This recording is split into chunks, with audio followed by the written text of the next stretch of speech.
So now we're moving on to mobilizing our hamstrings. Now what we want to think of doing is we want to think of tilting our pelvis forwards as we do it, rather than hunching forwards in our back. So that you're going to put one foot out in front, one foot behind, and start with them dead in parallel. And what you're going to do is you're going to tilt your pelvis forward, stick your backside out behind, and then coming down a little bit and then coming back up.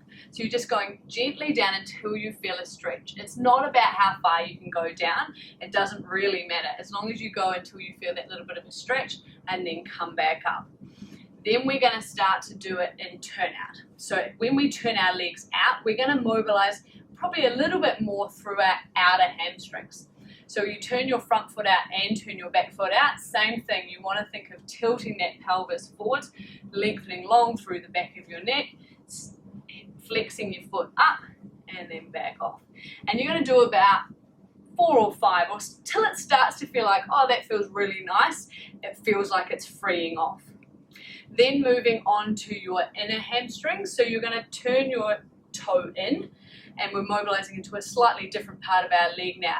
Often we don't do stuff and turn it, and it's really important that we do. So if you put your heel on the ground and turn your toe inwards, like being pigeon-toed, you're going to stick your backside out behind, going down and up, and tilting pelvis forwards, getting that nice little stretch down the back of your leg about 4 or 5 times.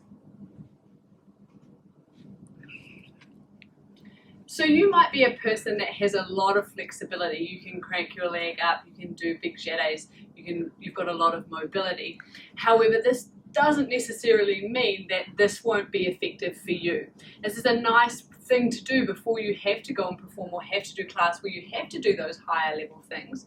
In order to get your muscles and all those coverings of your muscles and the fascia and everything moving throughout that area, you're much less likely to do damage doing those higher level things if you've done these gentle warm-ups to start off with.